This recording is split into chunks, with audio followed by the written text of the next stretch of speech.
ತನ್ನ ಪವಿತ್ರಾತ್ಮನ ನಾಮದಲ್ಲಿ ಆಮೇನ್. ಪರಲೋಕದಲ್ಲಿರುವ ನಮ್ಮ ತಂದೆಯೇ, ನಿಮ್ಮ ನಾಮ ಪೂಜಿತವಾಗಲಿ, ನಿಮ್ಮ ರಾಜ್ಯ ಬರಲಿ, ನಿಮ್ಮ ಚಿತ್ತ ಸ್ವರ್ಗದಲ್ಲಿ ನೆರವೇರುವ ಪ್ರಕಾರ ಭುವಿಯಲ್ಲೂ ನೆರವೇರಲಿ. ನಮ್ಮ ಅನುದಿನದ ಆಹಾರವನ್ನು ಇಂದು ನಮಗೆ ನೀಡಿರಿ. ನಮಗೆ ತಪ್ಪು ಮಾಡಿದವರನ್ನು ನಾವು ಕ್ಷಮಿಸುವ ಪ್ರಕಾರ ನಮ್ಮ ಪಾಪಗಳನ್ನು ಕ್ಷಮಿಸಿರಿ. ನಮ್ಮನ್ನು ಶೋಧನೆಗೆ ಒಳಪಡಿಸದೆ ಕೇಡುಗಳಿಂದ ನಮ್ಮನ್ನು ರಕ್ಷಿಸಿರಿ. ನಮೋ ಮರಿಯವರ ಪ್ರಸಾದ ಪೂರ್ಣೆಯೇ, ಪ್ರಭು ನಿಮ್ಮೊಡನೆ ಇದ್ದಾರೆ. ಸ್ತ್ರೀಯರಲ್ಲಿ ನೀವು ಧನ್ಯರು ಮತ್ತು ನಿಮ್ಮ ಉದರದ ಫಲವಾದ ಯೇಸು ಧನ್ಯರು. ಸಂತ ಮರಿಯ ದೇವ ಮಾತೆಯೇ, ಪಾಪಿಗಳಾಗಿರುವ ನಮಗಾಗಿ ಈಗಲೂ ನಮ್ಮ ಮರಣದ ಸಮಯದಲ್ಲೂ ಪ್ರಾರ್ಥಿಸಿರಿ. ಆಮೀನ್. ಸುತನಿಗೂ ಸುತನಿಗೂ ಪವಿತ್ರಾತ್ಮರಿಗೂ ಮಹಿಮೆಯಾಗಲಿ, ಆದಿಯಲ್ಲಿದ್ದ ಹಾಗೆ ಈಗಲೂ ಯಾವಾಗಲೂ ಯುಗ ಯುಗಾಂತರಕ್ಕೂ ಆಮೀನ್. Amen. Thank you Pushpamma. Good evening ಎಲ್ಲರಿಗೂ. ದೇವರ ನಾಮದಿಂದ ವಂದನೆಗಳು. Praise God. And ಇವತ್ತಿನ session will start with the small scripture note from the book of 1 Samuel chapter 20 verse 20 to 22. 1 Samuel 20ನೇ ಅಧ್ಯಾಯ ವಚನ 20 ಇಂದ 22 ತನಕ. ಅಲ್ಲಿ ಒಂದು ಪುಟಾಣಿ ಒಂದು ಇವೆಂಟ್ ಇದೆ. The stone that missed but still worked. The story behind this: Jonathan and David devised a secret code. Jonathan said, "I'll shoot arrows as if I'm shooting at a target. If I say to the boy, the arrows are beyond you, that means you must flee." So ಇಬ್ರಿಗೊಂದು understanding ಇತ್ತು. So he fired the arrows, not to hit anything, but to send a message. David was hiding, watching. The arrow missed, but its meaning hit the mark. So from this verse we learn, even when you're hidden and afraid, God can use unexpected signs, what looks like a miss, to guide and protect you. So we learn not every message comes with a miracle. Some come as a missed arrow also. So amen. And that's a takeaway for us from this verse. We will start with the book of Joshua. Joshua Pustaka ಪರಿಚಯ, introduction to the book of Joshua. ಯೋಶುವ ಪುಸ್ತಕವು ಹಳೆಯ ಒಡಂಬಡಿಕೆಯಲ್ಲಿ 6ನೇ ಪುಸ್ತಕವಾಗಿದೆ. ಮೋಶೆಯ ನಂತರ ಇಸ್ರೇಲರು ನೇತೃತ್ವವನ್ನು ಪಡೆದ ಯೋಶುವ ಕಾಲದಲ್ಲಿ ಕಾನಾನ್ ನಾಡಿನ ಜಯಗಳಿಗೆಯನ್ನು ವಿವರಿಸುತ್ತದೆ. ಈ ಪುಸ್ತಕದ ಮೂಲಕ ದೇವರು ಅಬ್ರಹಾಂ, ಈಸಾಕು ಮತ್ತು ಯಾಕೋಬರಿಗೆ ಮಾಡಿದ ಭೂಮಿಯ ವಾಗ್ದಾನವನ್ನು ಹೇಗೆ ಈಡೇರಿಸಿದರು ಎಂಬುದನ್ನು ನಾವು ಈ ಪುಸ್ತಕದಲ್ಲಿ ಕಾಣಬಹುದು. ಈ ಪುಸ್ತಕವು ನಂಬಿಕೆ, ವಿಧೇಯತೆ ಮತ್ತು ದೇವರ ನಿಷ್ಠೆ ಎಂಬ ಮಹತ್ವದ ವಿಷಯಗಳನ್ನು ಒಳಗೊಂಡಿವೆ. ಸಂದರ್ಭ, ಕಾಂಟೆಕ್ಸ್ಟ್ ಆಫ್ ದಿಸ್ ಬುಕ್: ಇದು ಮರಣದಿಂದ ಮೊದಲು ಮೋಶೆಯ ಮುಂದಾಳತ್ವದಲ್ಲಿ ನಡೆದ 40 ವರ್ಷ ಅರಣ್ಯ ಯಾನದ ನಂತರ ಘಟನೆಗಳನ್ನು ಒಳಗೊಂಡಿದೆ. ಇಸ್ರೇಲರು ವಾಗ್ದಾನ ಭೂಮಿಗೆ ಪ್ರವೇಶಿಸಲು ತಯಾರಿ ಮಾಡಿಕೊಂಡಾಗ ದೇವರು ಯೋಶುವನನ್ನು ನೇತೃತ್ವದೊಳಗೆ ಕರೆದನು. ಯೋಶುವನು ಧೈರ್ಯಶಾಲಿ ನಾಯಕನಾಗಿ ಸೈನಿಕ ಮತ್ತು ಆತ್ಮಿಕ ಸವಾಲುಗಳನ್ನು ಎದುರಿಸುತ್ತಾನೆ. ಅಧ್ಯಾಯವಾರಿ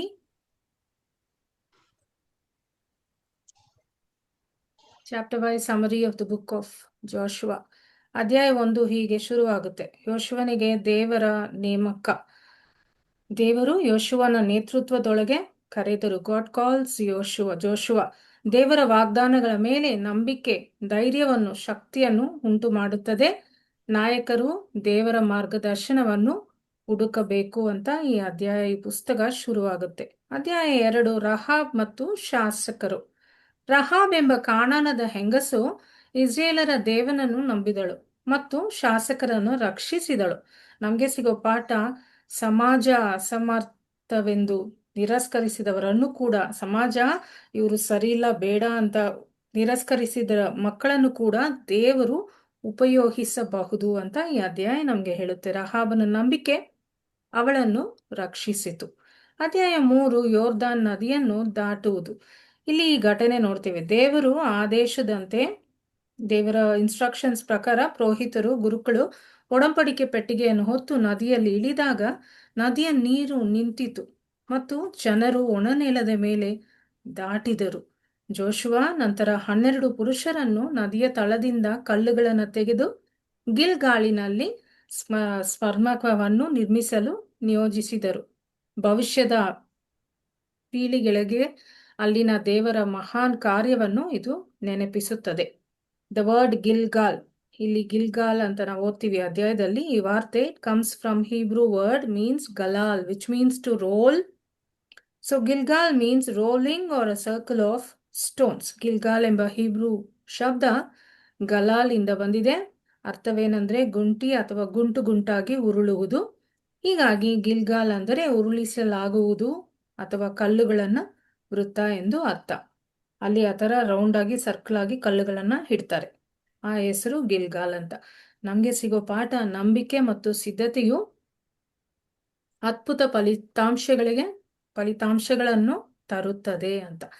when you have faith you can encounter miracles every moment of your life ಅಂತ. ಅಧ್ಯಾಯ 4, ಸ್ಮರಣ ಕಲ್ಲುಗಳು. ಯೋಧ ನದಿಯಿಂದ 12 ಕಲ್ಲುಗಳನ್ನು ತೆಗೆದು ಗಿಲ್ಗಾಲಿನಲ್ಲಿ ಸ್ಮಾರಕವಾಗಿ ಇಡುತ್ತಾರೆ.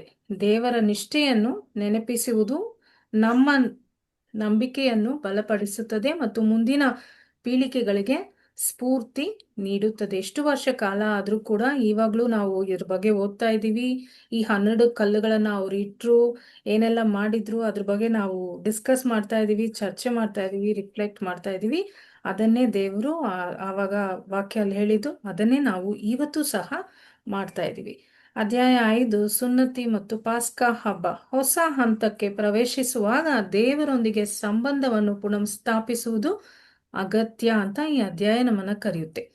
ಪರಂಪರೆಯ ಅರಿವು ನಂಬಿಕೆಯನ್ನು ಗಾಢಗೊಳಿಸುತ್ತದೆ. ಅಧ್ಯಾಯ 6, ಜೆರಿಕೋನ ಪತನ.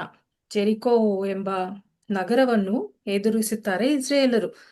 ದೇವರ ವಿಚಿತ್ರ ಸೂಚನೆಗಳನ್ನ ಅವರು ಇನ್ಸ್ಟ್ರಕ್ಷನ್ಸ್ ನ ಫಾಲೋ ಮಾಡಿ ಯೋಶುವ ಜನರಲ್ಲಿ ಏಕಾದಶಯುಕ್ತ ಯೋಜನೆಯುಕ್ತ ಮುನ್ನಡೆಸುತ್ತಾನೆ. ಅವರು ಇಸ್ರೇಲ್ ಮಕ್ಕಳು ದಿನಕ್ಕೆ ಒಮ್ಮೆ ನಗರವನ್ನು 6 ದಿನಗಳ ಕಾಲ ಒಂದು ಸತಿ ನಗರವನ್ನು ಡೈಲಿ ಸುತ್ತಿ ನಡಿಬೇಕಾಗಿತ್ತು, ಮಾಡಬೇಕಾಗಿತ್ತು. ಯಾಜಕರು ಒಡಂಬಡಿಕೆ ಪೆಟ್ಟಿಗೆಯನ್ನು ಅವ್ರು ಎತ್ಕೊಂಡು ತಲೆ ಮೇಲೆ ಇಟ್ಟು ಟ್ರಂಪಟ್ಸ್ ನ ಬ್ಲೋ ಮಾಡಿಕೊಂಡು ಮಾರ್ಚ್ ಮಾಡ್ತಾ ಇದ್ರು. 7ನೇ ದಿನ ಅವರು ಜೆರಿಕೆ ಹಾಸ್ಯದಲ್ಲಿ 7 ಬಾರಿ ಅವರು ಸುತ್ತಿ ನಡೆದು ಬಂದ್ರು. ಅಂತಿಮ ಆದಾಗ ಯಾಜಕರು ತಾಳಮೇಳಗಳನ್ನ ಬಾರಿಸುತ್ತಾರೆ ಮತ್ತು ಜನರು ತಮ್ಮ ಶಕ್ತಿಯೊಂದಿಗೆ ಕೂಗುತ್ತಾರೆ. They blow the trumpets and they shout with joy. ಅವರ ಶ್ರದ್ಧೆ ಮತ್ತು ವಿಧಾನದ ಫಲವಾಗಿ ಜೆರಿಕೋ ಬತ್ರಿಗಳು ಬೀಳುತ್ತದೆ. ಇಸ್ರೇಲ್ ಗೋಜೆಯವರು ನಗರವನ್ನು ಜಯಿಸುತ್ತಾರೆ. ನಮ್ಗೆ ಸಿಗೋ ಪಾಠ, ದೇವರ ಮಾರ್ಗಗಳು ಅಸಾಧಾರಣವಾಗಿದ್ದರೂ ಜಯವನ್ನು ತರುತ್ತದೆ. ಆರಾಧನೆಯು ಬಲವಾದ ಆಯುಧವಾಗಿದೆ. ಆ ಕಾಲದಿಂದ ಈ ಕಾಲ, ಈ ಕ್ಷಣದವರೆಗೂ ದೇವರನ್ನು ನಾವು ಆರಾಧಿಸಿದಾಗ ಖಂಡಿತವಾಗ್ಲೂ impossible things will become possible ಅಂತ ಬುಕ್ ಆಫ್ ಜೋಶುವ ನಮಗೆ ಹೇಳುತ್ತೆ. 7ನೇ ಅಧ್ಯಾಯ, ಸಿನ್ ಆಫ್ ಅಚ್ಚನ್. ಅಚ್ಚನ್ ಎಂಬ ಒಂದು ಪರ್ಸನ್ ಅವರು ಪಾಪ ಮಾಡ್ತಾರೆ. ಈ ಘಟನೆಯು ಅಚ್ಚನ್ ದೇವರ ಆದೇಶವನ್ನು ಉಲ್ಲಂಘಿಸಿ ಜೆರಿಕೋದಲ್ಲಿ ನಿಷಿದ್ಧ ವಸ್ತುಗಳನ್ನ ತೆಗೆದುಕೊಂಡನು. ಇದರ ಪರಿಣಾಮವಾಗಿ ಎಂಬ ಜಾಗ ಸೋಳು ಉಂಟಾಯಿತು. ಆ ಜಾಗಕ್ಕೆ ಅಲ್ಲಿ ಸೋಳು ಉಂಟಾಯಿತು. ಒಂದು ವ್ಯಕ್ತಿಯ ಪಾಪವು ಸಮುದಾಯದ ಮೇಲೆ ಪರಿಣಾಮ ಬೀರುತ್ತದೆ. ಪ್ರಾಮಾಣಿಕತೆ ಮತ್ತು ಹೊಣೆಗಾರಿಕೆ ತುಂಬಾನೇ ಮುಖ್ಯ ಅಂತ ಈ ಅಧ್ಯಾಯ ನಮ್ಗೆ ಹೇಳುತ್ತೆ. ಇವತ್ತು ಸಹ this will work for our lives. ನಮ್ಮ ಕಮ್ಯುನಿಟಿಯಲ್ಲಿ ಯಾರೋ ಒಬ್ರು ಮಾಡೋ ಪಾಪ ನಮ್ಮ ಕುಟುಂಬ, ನಮ್ಮ ಜನರೇಷನ್, ನಮ್ಮ ಜೊತೆ ಯಾರ್ಯಾರಿದಾರೋ ಅವ್ರಿಗೆಲ್ಲ some way it will get affected. So book of Joshua warns us to be righteous, to walk with God. 8ನೇ ಅಧ್ಯಾಯ, ಐ ನಗರದ ಗೆಲುವು. ವಿಫಲತೆಯಿಂದ ಪಾಠ ಕಲಿಯುವುದು ಮುಂದಿನ ಯಶಸ್ವಿಗೆ ಅವಶ್ಯಕ. ದೇವರ ಮಾರ್ಗದರ್ಶನದ ಮೇಲೆ ಯಾವಾಗಲೂ ನಾವು ನಂಬಿಕೆ ಇಟ್ಟು ನಡೆಯಬೇಕು ಅಂತ ಈ ಅಧ್ಯಾಯ ಹೇಳುತ್ತೆ. Next, ಗಿಬಿಯೋನೈಟ್ deception. ಗಿಬಿಯೋನ್ ಅವರ ತೊಂದರೆ. Chapter 9 of Joshua. The Gibeonites, fearing the advancing Israelites, devise a clever plan to save themselves. They disguise themselves as ambassadors from a distant land, wearing old clothes, carrying moldy bread, and claiming to have traveled a long distance to seek a peace treaty. They approach Joshua and the leaders of Israel, who are unaware that the Gibeonites are actually local inhabitants of Canaan. Without seeking God's guidance, Joshua and the Israelites are deceived by the Gibeonites. appearance and false story, leading them to make a treaty without fully investigating the facts. When they later discover that the Gibeonites are their neighbors, it is too late to break the oath. Israelites, although angered, honor the treaty due to their commitment before God. The Gibeonites then become woodcutters and water carriers for the Israelites, serving them in this capacity of generation. We learn from this wisdom and discernment are needed in decision making. Not all appearances are truthful. We are invited to seek God's guidance. ಈ ಅಧ್ಯಾಯದಲ್ಲಿ ಗಿಬಿಯೋನ್ ಅವರು ದೂರದ ಊರಿನವರೆಂದು ನಾಟಕವಾಡಿ ಮೋಸ ಮಾಡುತ್ತಾರೆ. ನಿರ್ಧಾರಗಳ ಮೇಲೆ ದೇವರ ಮಾರ್ಗದರ್ಶನ ಕೇಳುವುದು ತುಂಬಾ ಅಗತ್ಯ. ಎಲ್ಲವನ್ನು ಮುಖಾಮುಖಿಯಾಗಿ ನಾವು ನೋಡಬೇಕು ಅಂತ ಈ ಸ್ಟೋರಿ ನಮಗೆ ಹೇಳುತ್ತೆ. ಜೋಶುವ 10ನೇ ಅಧ್ಯಾಯ. ಸೂರ್ಯನು ನಿಂತಿತು. ಯುದ್ಧದ ವೇಳೆಯಲ್ಲಿ ಯೋಶುವನು ದೇವರನ್ನು ಪ್ರಾರ್ಥಿಸಿ ಸೂರ್ಯವನ್ನು ನಿಲ್ಲಿಸಲು ಕೇಳುತ್ತಾನೆ.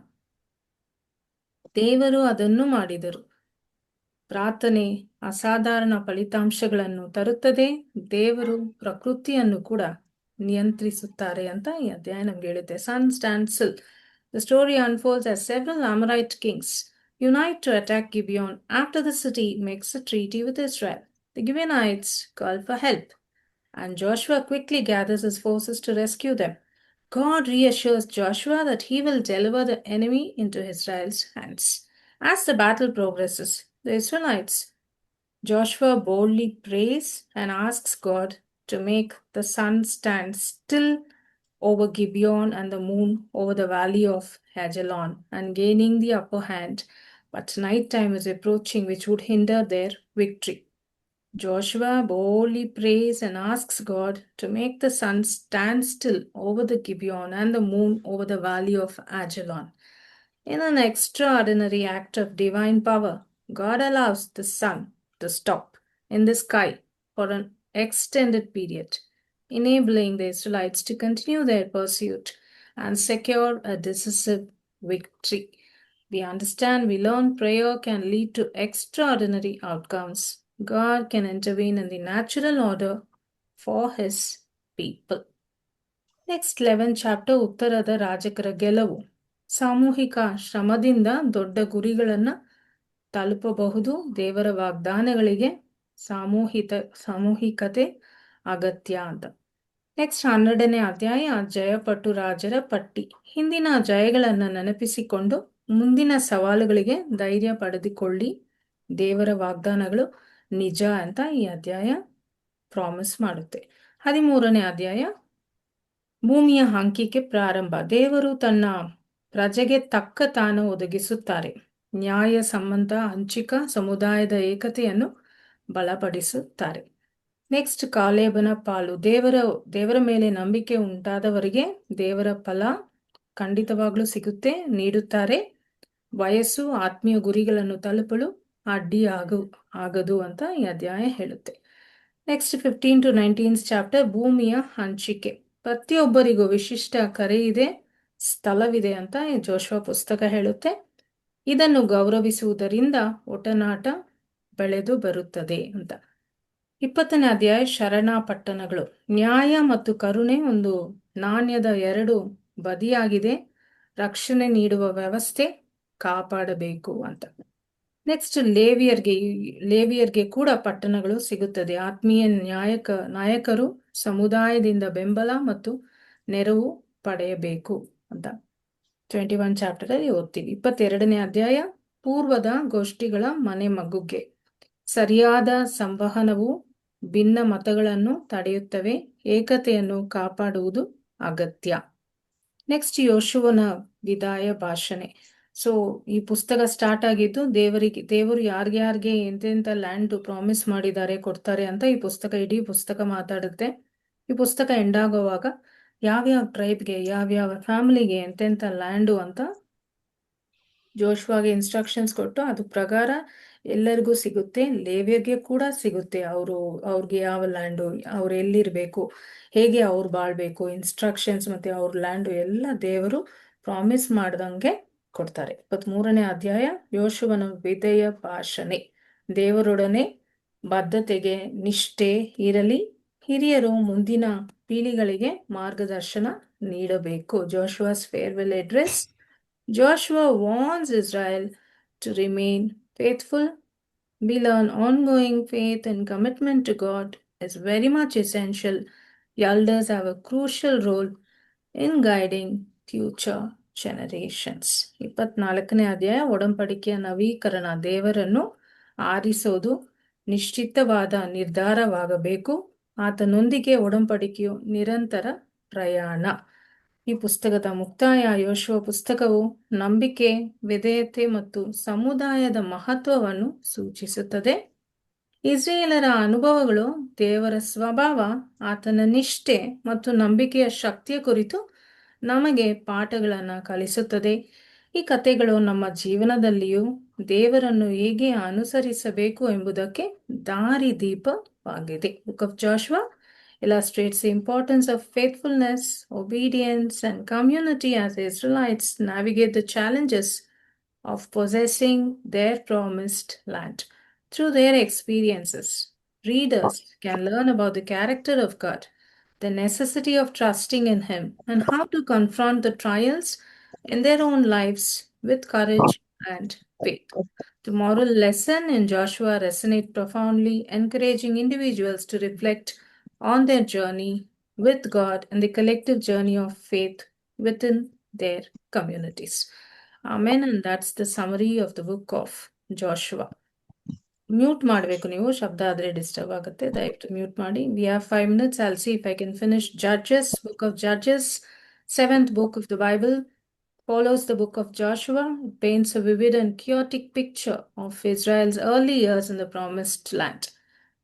Without a central king or leader, people did what was right in their own eyes. Still, God raised up judges, not courtroom judges, but warrior leaders who rescued Israel in times of crisis. It's a cycle of sin, suffering, supplication, salvation, and then slipping again. Despite failure, God's grace kept reaching out. ನ್ಯಾಯಸ್ಥಾಪಕರ ಪುಸ್ತಕ ಪವಿತ್ರ ಗ್ರಂಥದಲ್ಲಿ 7ನೆಯ ಪುಸ್ತಕವಾಗಿದೆ. ಯಶುವನ ನಂತರ ಇಸ್ರೇಲರ ಇತಿಹಾಸವನ್ನು ವಿವರಿಸುತ್ತದೆ. ಇಸ್ರೇಲರು ಯಾವ ರಾಜನಿಲ್ಲದ ಜೀವನ ನಡೆಸಿದಾಗ ಪ್ರತಿಯೊಬ್ಬರು ತಾನಿಷ್ಟ ಬಂದಂಗೆ ನಡೆದುಕೊಂಡರು. ದೇವರು ಅವರ ತಪ್ಪುಗಳ ನಡುವೆಯೂ ಧೈರ್ಯಶಾಲಿ ನಾಯಕರನ್ನು ನ್ಯಾಯಾಧಿಪತಿಗಳನ್ನಾಗಿ ಎಳಿಸಿ ಅವರನ್ನು ಉಳಿಸಿದರು. ಇದು ಪಾಪ, ಪೀಡೆ, ಪ್ರಾರ್ಥನೆ, ವಿಮೋಚನೆ ಮತ್ತು ಮರುಪತನದ ಚಕ್ರವೊಂದಾಗಿತ್ತು. ಅಧ್ಯಾಯ 1-2 ಪಾಪದ ಚಕ್ರ ಆರಂಭ. ಸೈಕಲ್. ಇಸ್ರೇಲರು ಕಾನಾನ್ಯರನ್ನು ಸಂಪೂರ್ಣವಾಗಿ ದೂರ ಮಾಡಲಿಲ್ಲ. ಹೊಸ ತಲೆಮರೆಯು ದೇವರನ್ನು ಮರೆಯಲಾಗಿತ್ತು. ಅರ್ಧ ಬದ್ಧತೆ ಸಾಕಾಗದು. ದೇವರು ಸಂಪೂರ್ಣ ಶರಣಾಗತೆಯನ್ನು ಹುಡುಕುತ್ತಾರೆ. God wants complete surrendering from us, not half, 20%, 30%, 40%. So next Judges 3-5 chapters. ಮೊದಲ the first Judges. So Othniel defeats Cushan. Next Ehud Moab ರಾಜನನ್ನು ಗುಪ್ತವಾಗಿ ಗೊಳ್ಳುತ್ತಾನೆ. ನೆಕ್ಸ್ಟ್ ದೇಬೋರಾ ಮತ್ತು ಬರಾಕ್ ವಿಜಯಕ್ಕೆ ನೇತೃತ್ವ ನೀಡುತ್ತಾರೆ. ಜೇಲ್ ಶತ್ರುವನ್ನು ಗೂಡಾರದ ಲೋಕದ ಕೊಲಗೆಯಿಂದ ಕೊಲ್ಲುತ್ತಾರೆ. ನಮಗೆ ಸಿಗೋ ಪಾಠ ಈ ಅಧ್ಯಾಯಗಳಲ್ಲಿ ದೇವರ ಅಸಾಧಾರಣ ವ್ಯಕ್ತಿಗಳನ್ನು ಕೂಡ ಬಳಸುತ್ತಾರೆ ಅದ್ಭುತ ಕಾರ್ಯಗಳಿಗಾಗಿ ಅಂತ. Chapters 3-5 Judges speak about the first Judges. Othniel defeats Cushan.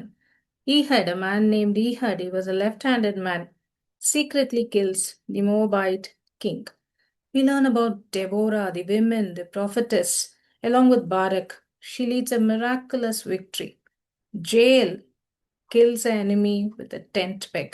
Through these chapters and stories, we learn God uses the unexpected, left-handed warriors, women leaders to show His power. ಯಾರು ಚಿಕ್ಕವರು, ಯಾರಿಗೂ ಇದಾಗಲ್ಲ, ಅವ್ರಿಗೆ ಇದಲ್ಲ ಅಂತ ನಾವು ಯಾವಾಗಲೂ ನೆನೆಸ್ಕೊಳ್ಳೋದಕ್ಕೆ ಆಗಲ್ಲ. ಇದನ್ನೆಲ್ಲ ಓದಿದ್ರೆ ಇಂಪಾಸಿಬಲ್ ಪೀಪಲ್ನ ದೇವರು ಯೂಸ್ ಮಾಡಿ ಪವರ್ಫುಲ್ ಥಿಂಗ್ಸ್ನ ಈ ಪುಸ್ತಕದಲ್ಲಿ ಮಾಡಿದ್ದಾರೆ ಅಂತ. ಅಧ್ಯಾಯ 6-8 ಗಿದಿಯೋನನ ಜಯ. ಮಿದಿಯಾನನಿಂದ ಇಸ್ರೇಲರನ್ನು ಅಡಗುತ್ತಾರೆ. ದೇವರು ಗಿದಿಯೋನನನ್ನು ಒಂದು ಭಯಾನಕ ರೈತನನ್ನು ಬಳಸುತ್ತಾರೆ. ಕೇವಲ 300 ಜನರೊಂದಿಗೆ ಮಹಾಸೇನೆಯ ವಿರುದ್ಧ ಗೆಲುವು. ಇದರಲ್ಲಿ ನಮಗೆ ಸಿಗೋ ಪಾಠ, ನಮ್ಮ ದುರ್ಬಲತೆಯಲ್ಲಿ ದೇವರ ಶಕ್ತಿ ಬೆಳಗುತ್ತದೆ ಅಂತ. Gideon's victory. Israel hides from the Midianites. God calls Gideon, a fearful farmer, to lead the entire people. With only 300 men, he defeats the huge army. God's strength is revealed in our weakness. Judges 9. ಅಬಿಮೆಲೆಕ್ನ ಕ್ರೂರತನ. ಗಿದಿಯೋನನ ಮಗ ಅಬಿಮೆಲೆಕ್ ರಾಜನಾಗುತ್ತಾನೆ ಮತ್ತು ನರಮೇಧ ಮಾಡುತ್ತಾನೆ. ದೇವರ ಪಡಿತರಿಲ್ಲದ ನಾಯಕತ್ವ ನಾಶವನ್ನು ತರುತ್ತದೆ. Gideon's son Abimelech makes himself king and he brings bloodshed. Leadership without God's calling brings only destruction. Chapters 10-12. Jephthah's ಬೆಳವಣಿಗೆ. Jephthah is rejected people in the society.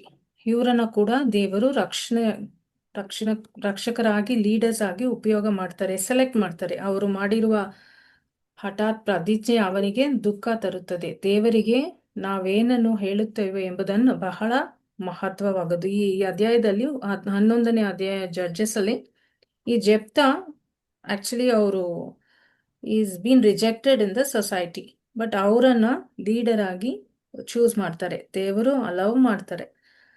ಅವರು leader ಆದ್ಮೇಲೆ chapter 11, 29-40 we read, before the battle, Spirit of the Lord came upon Jephthah, but then he made a tragic vow. If you give the Ammonites into my hand, whatever comes out of the door of my house to meet me when I return in triumph will be the Lord's, and I will offer it as a burnt offering. God gave Jephthah a great victory over the Ammonites, but when he returned home, his only daughter came out to greet him, dancing and celebrating. She was his only child. Jephthah tore his clothes and cried out in anguish, "You have brought me down.